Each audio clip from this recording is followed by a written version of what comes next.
श्री स्वामी समर्थ. स्वामी कृपेने तुमचा आजचा दिवस आनंदात जाऊ. शुक्राचे नक्षत्र परिवर्तन 5 राशीच्या लोकांना जीवनात मोठे आर्थिक बदल घडवून आणणार आहे. धन आणि संपत्तीचा अधिपती शुक्र नक्षत्र परिवर्तन करणार आहे. 16 एप्रिल 2026 रोजी शुक्र ग्रह कृत्तिका नक्षत्रात प्रवेश करेल, ज्यावर सूर्याचे राज्य आहे. अशा प्रकारे शुक्राचे हे नक्षत्र परिवर्तन 5 राशीच्या लोकांच्या जीवनात मोठे आर्थिक बदल घडवून आणणार आहे. शुक्र ग्रहाला सुख, संपत्ती, सौंदर्य आणि भौतिक सुखांचा कारक मानले जाते. जेव्हा जेव्हा शुक्र आपल्या नक्षत्रात भ्रमण करतो तेव्हा त्याचा थेट परिणाम आपल्या जीवनातील विलासिता आणि आर्थिक स्थितीवर होतो. 16 एप्रिल 2026 रोजी शुक्र सूर्याच्या मालकीच्या कृत्तिका नक्षत्रात प्रवेश करेल आणि 27 एप्रिल 2026 पर्यंत या स्थितीत राहील. कृत्तिका नक्षत्रात शुक्राचे आगमन अनेक राशींसाठी भाग्याचे दार उघडणारे ठरेल. शुक्राच्या या नक्षत्र परिवर्तनाचा सर्वात जास्त फायदा कोणत्या 5 राशींना होईल ते पाहूयात. पहिली रास आहे मेष. शुक्राच्या या बदलामुळे मेष राशीला आर्थिक बळकटी मिळेल. गुंतवणुकीतून मोठा नफा मिळण्याची शक्यता आहे.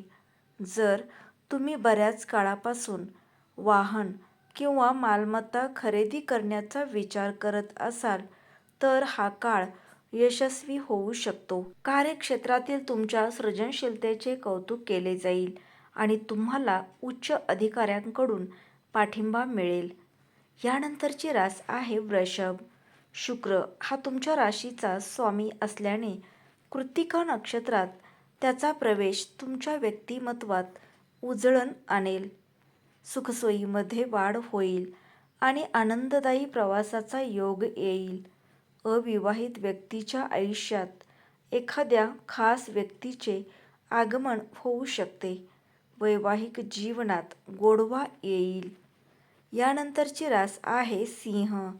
शुक्राच्या या नक्षत्र परिवर्तनामुळे सिंह राशीच्या लोकांसाठी सन्मान वाढेल.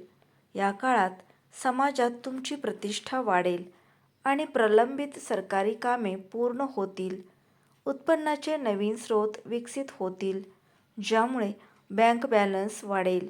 वडिलोपार्जित मालमत्तेतून लाभ होण्याची शक्यता आहे.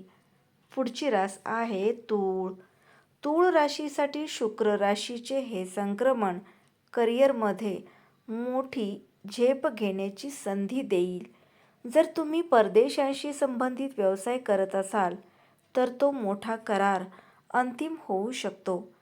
तुमच्या सुखसोयी आणि छंदावर पैसे खर्च होतील, परंतु उत्पन्नाचा प्रवाहही कायम राहील. तुम्हाला मानसिक शांती मिळेल. यानंतरची रास आहे कन्या.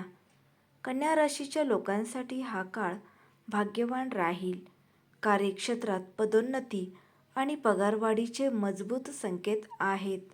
तुम्हाला कौटुंबिक कार्यात सहभागी होण्याची संधी मिळेल. विद्यार्थ्यांसाठी शिक्षण क्षेत्रात भरपूर यश मिळण्याची शक्यता आहे. या काळात उत्साह आणि सकारात्मकता वाढू शकते. तुम्ही जितके जास्त परिश्रम आणि प्रयत्न कराल तितके चांगले परिणाम मिळण्याची शक्यता जास्त असते. हा काळ प्रगती आणि यशाची संधी असू शकतो.